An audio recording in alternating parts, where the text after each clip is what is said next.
ನೋಡಿ ಅಶ್ವಿನಿ, ಈ ಮಾದಕ ವಸ್ತುಗಳ ದಂಧೆ ಇತ್ತೀಚೆಗೆ ಕರ್ನಾಟಕದಲ್ಲಿ ನಾವು ದಿನನಿತ್ಯವೂ ಕೂಡ ವಾರದಲ್ಲಿ ಇಲ್ಲ ಅಂದ್ರೆ 2-3 ಬಾರಿ ನಾವು ಕೇಳ್ತಾನೆ ಇರ್ತೀವಿ. ಈಗ ಧಾರವಾಡದಲ್ಲೂ ಕೂಡ ಮಾದಕ ವಸ್ತುಗಳ ಮಾರಾಟ ದಂಧೆ ಕೂಡ ಶುರುವಾಗಿದೆ ಅನ್ನುವಂತ ಮಾಹಿತಿ. ಧಾರವಾಡದ ಸಿಸಿಬಿ ಪೊಲೀಸರಿಂದ ಭರ್ಜರಿ ಬೇಟೆ, 40 ಲಕ್ಷ ಮೌಲ್ಯದ 18 ಗ್ರಾಂ ಕೊಕೇನ್ ಅನ್ನು ಜಪ್ತಿ ಮಾಡಲಾಗಿದೆ.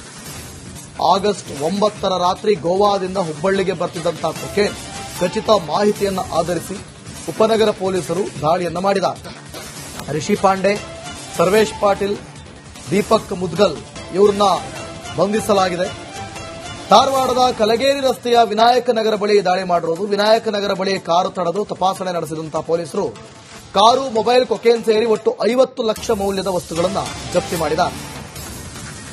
ಧಾರವಾಡ ಉಪನಗರ ಪೊಲೀಸ್ ಠಾಣೆಯಲ್ಲಿ ಪ್ರಕರಣ ದಾಖಲಾಗಿದೆ.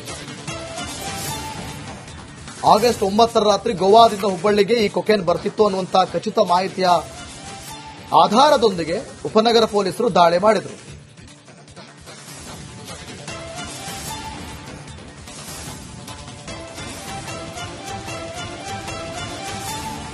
ಧಾರವಾಡದ ಸಿಸಿಬಿ ಪೊಲೀಸರು ಭರ್ಜರಿ ಬೇಟೆ ಮಾಡಿದ್ದಾರೆ.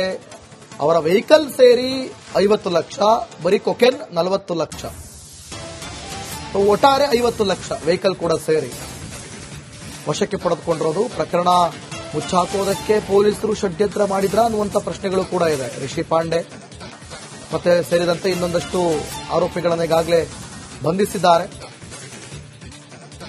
ಪೊಲೀಸರ ನಡೆಯ ಮೇಲೆ ಸಾರ್ವಜನಿಕರ ವಲಯದಲ್ಲಿ ಅನುಮಾನ ಮೂಡುತ್ತಾ ಇದೆ. ಧಾರವಾಡದ ಉದ್ಯಮಿಗಳು ಡಾಕ್ಟರ್ಗಳಿಗೆ ಕೊಕೇನ್ ಸಪ್ಲೈ ಮಾಡ್ತಿದ್ರಾ ಅನ್ನುವಂಥ ಪ್ರಶ್ನೆ. ವಿದ್ಯಾಕಾಶಿ ಇಲ್ಲಿ ಸುಮಾರು 8 ಜಿಲ್ಲೆಯ ವಿದ್ಯಾರ್ಥಿಗಳು ಕಲಿಲಿಕ್ಕೆ ಇವತ್ತು ತಮ್ಮ ಭವಿಷ್ಯ ಉಜ್ವಲ ಮಾಡಲಿಕ್ಕೆ ಇವತ್ತು ಬರ್ತಿದ್ದಾರೆ. ಬಟ್ ಈಗ ಭವಿಷ್ಯವನ್ನು ಹಾಳು ಮಾಡುವಂತಹ ನಿಟ್ಟಿನಲ್ಲಿ ಇವತ್ತು ಪೊಲೀಸ್ ಇಲಾಖೆ ಕಾರ್ಯಪ್ರವೃತ್ತರಾಗಿದೆ ಅಂತ ಹೇಳ್ಬೋದು. ಇದಕ್ಕೆ ಮುಖ್ಯ ಉದಾಹರಣೆ ಮೊನ್ನೆ 9 ತಾರೀಕಿನ ದಿವಸ 18 ಗ್ರಾಮ ಸುಮಾರು ಕೊಕೇನ್, ಸುಮಾರು 44 ಲಕ್ಷ ರೂಪಾಯಿ ಕೊಕೇನ್ ಅನ್ನು ಪೊಲೀಸ್ ಜಪ್ತ್ ಮಾಡಿದ್ದಾರೆ.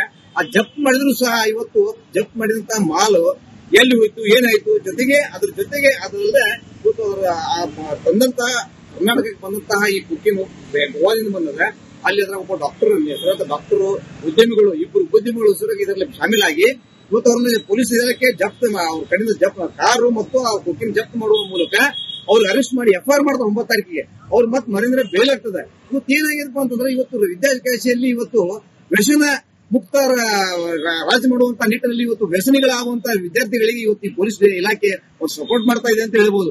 ಆ ಕಾರಣಕ್ಕಾಗಿ ಇವತ್ತು ನಾನು ಹೇಳಿಕೆ ಇಷ್ಟಪಡ್ತೇನೆ. ಇವತ್ತು ಕೂಡಲೇ ಪೊಲೀಸ್ ಇಲಾಖೆ ಬಗ್ಗೆ ದೊಡ್ಡ ಯಾರಾದ್ರ ಆಶೀರ್ವಾದ ಇದೆಯಲ್ಲ, ಆ ಕಾರಣಕ್ಕಾಗಿ ಇವತ್ತು ಪೊಲೀಸರಿಗೆ ಕೊಕೇನ್ ವಿಷಯ ಮುಚ್ಚ ಹಾಕ್ತಿದ್ದಾರೆ ಅನ್ನುವಂತ ಒಂದು ಪ್ರಶ್ನೆ ಕಾಡ್ತಾ ಇದೆ.